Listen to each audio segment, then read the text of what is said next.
July 13, 1985. The date of the Live Aid concert, a day that witnessed not just a musical triumph, but a violation of the laws of nature. Musician Phil Collins finishes his set at Wembley Stadium in London at 3:50 p.m.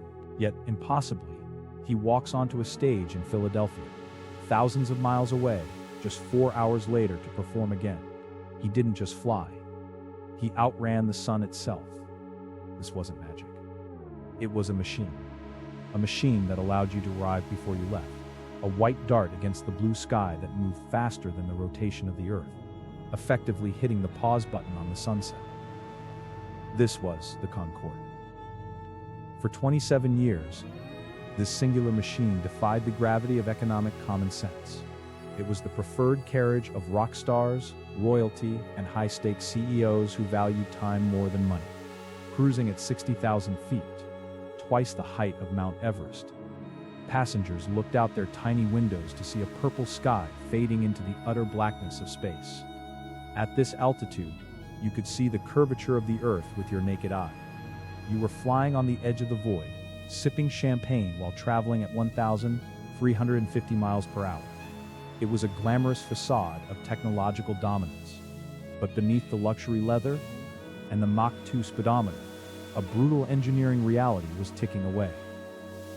To maintain that blistering speed, the Concorde was a thirsty beast, consuming 4,800 gallons of fuel every single hour. That is 4 times more fuel per passenger than the slow subsonic jets of its time. It burned nearly 18,000 liters an hour just to keep the dream alive. Critics called it the Concorde myth, a project that was supposedly a colossal failure from day one. Yet, British Airways eventually turned this fuel-guzzling giant into a profit center, generating a £500 million surplus. But money couldn't fix the laws of physics, nor could it prevent the 20-year chain of near misses that was slowly building toward a catastrophic conclusion. The story begins in the Cold War of the skies. In the 1950s and 60s, the dream of supersonic transport, or SST, wasn't just about business. It was about national survival. Britain and France realized that building such a titan was too expensive for one nation alone. So, on November 29, 1962, they signed an international treaty. This wasn't a commercial contract you could just walk away from. It was a binding diplomatic blood pact.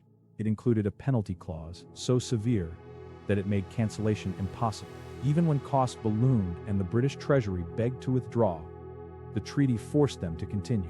The Concorde was an aircraft born not of market demand, but of political handcuffs. The engineering challenge was immense. While the Americans tried to build a titanium monster called the Boeing 2707 to reach Mach 3, the Anglo-French team took a more pragmatic approach. They used aluminum. But aluminum has a fatal flaw: heat. At Mach 2, the friction of the air against the plane is so violent that the nose of the Concorde would heat up to 127 degrees Celsius. The plane actually stretched, expanding by several inches during flight due to the thermal expansion. If they went any faster than Mach 2.04, the aluminum would lose its structural integrity and the plane would disintegrate. They were flying on the razor's edge of material science. To fly this fast, the pilots had to manage one of the most complex balancing acts in aviation history. As the Concorde broke the sound barrier, the center of pressure on the wing shifted backward by about 2 meters. In a normal plane, you'd use trim tabs to adjust, but that creates drag. The Concorde couldn't afford drag. Instead, they pumped fuel. During flight, massive pumps moved fuel from forward tanks to rear tanks to physically shift the aircraft's weight to match the aerodynamics. The fuel wasn't just energy. It was a flight control surface. It was a brilliant solution, but it meant the aircraft was essentially a flying fuel tank, a fact that would become horrifyingly relevant in July 2000.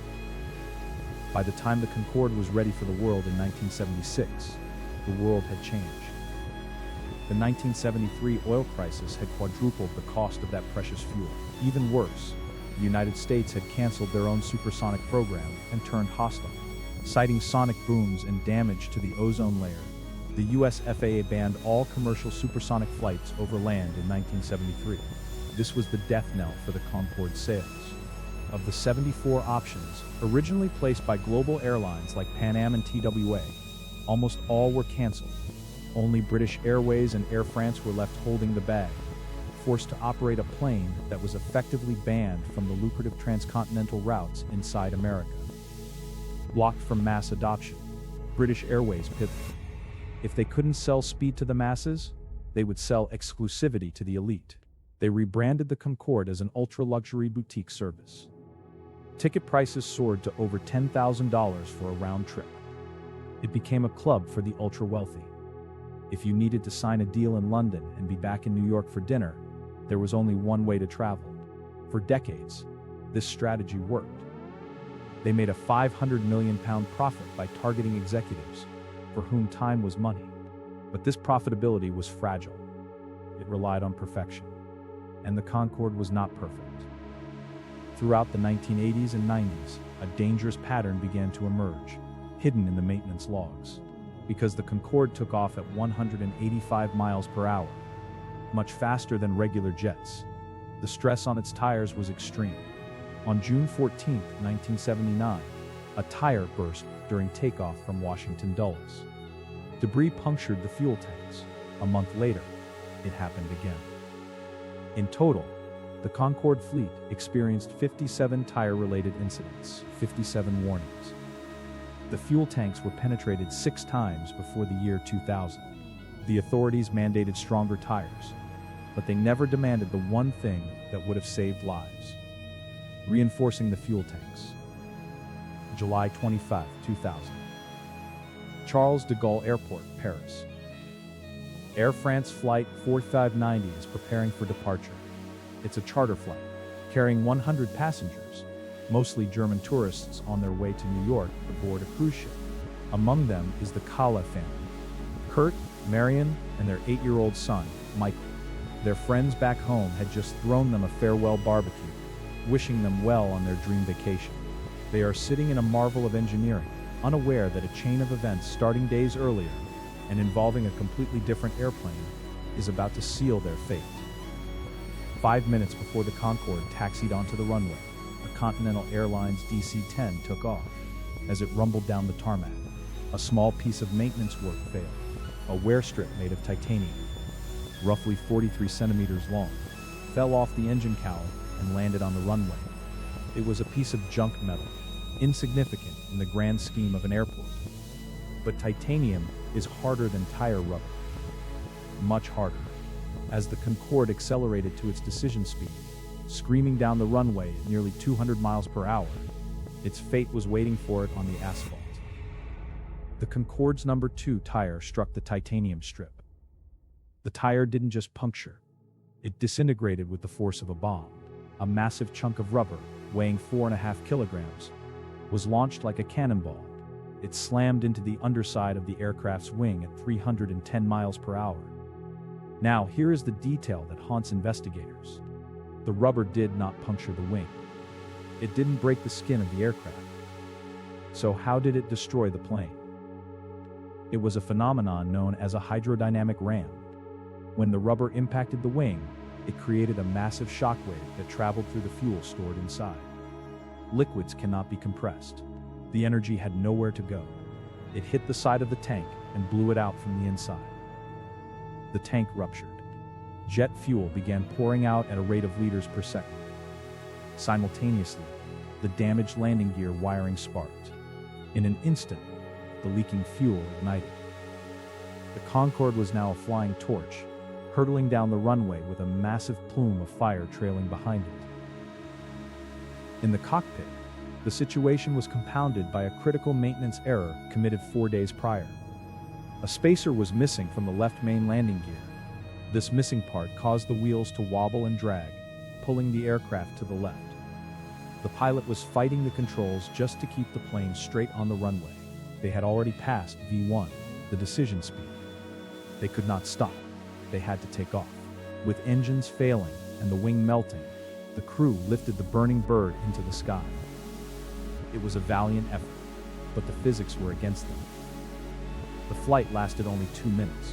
The fire melted the flight control surfaces. The engines, choking on hot gases, lost power. the Concorde stalled, rolled over, and crashed into the Holocimo in Gonesse. All 109 souls on board, including little Michael Kala and his parents, perished. 4 people on the ground were also killed. The dream of the supersonic age ended not in a museum, but in a charred field outside Paris. The crash was the result of a 20-year chain of ignored warnings, maintenance slip-ups, and bad luck. The aftermath was a decade-long legal war. Continental Airlines was originally found criminally liable for the titanium strip. A French court called it a gross error. But the airline fought back, arguing the Concorde was already on fire before it hit the strip, a claim that was eventually disproven, but muddied the waters.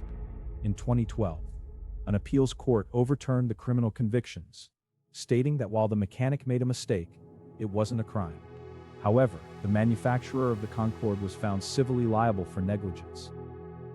They had known about the tire bursting risks since 1979. They knew the tanks were vulnerable. They did nothing. The fleet was grounded immediately. Engineers spent £17 million retrofitting the planes with bulletproof Kevlar tank liners and new, unburstable tires. The Concorde returned to the skies on November 7, 2001. But the timing could not have been worse. The world had just witnessed the September 11th attacks. The aviation industry was in ruins. The premium business travelers, the lifeblood of the Concorde, stopped flying. The economic ecosystem that supported this fuel-hungry giant had collapsed. The crash didn't kill the Concorde alone. History did. On October 24, 2003, the final commercial flight touched down. Rod Eddington, the CEO of British Airways, said, "You cannot lose such an aircraft without shedding a tear."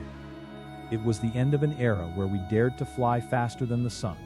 The Concorde was a technical miracle, a 21st century aircraft designed in the 1960s. But it was also a lesson in hubris. It proved that just because we can build something doesn't mean we should. The laws of economics are just as unforgiving as the laws of aerodynamics. Today, more than 20 years later, the dream is stirring again. New companies like Boom Supersonic and agencies like NASA are working on the next generation of SSTs. They are testing quiet supersonic technology to defeat the sonic boom and using sustainable fuels to solve the efficiency crisis. They are learning from the Concorde's mistakes. They know that speed is seductive, but safety and sustainability are mandatory. The Concorde may be gone, but the desire to conquer the horizon, to arrive before you leave, is a human ambition that will never truly be grounded. The Concorde remains a beautiful contradiction. It was a financial disaster that made a profit. It was the safest plane in the world until the moment it wasn't. It was a symbol of national pride and a victim of international politics. As we look back at those white wings resting in museums today, we see more than just aluminum and wire. We see the height of human ambition, frozen in time, a reminder of the days when the sky was not the limit, but merely the beginning.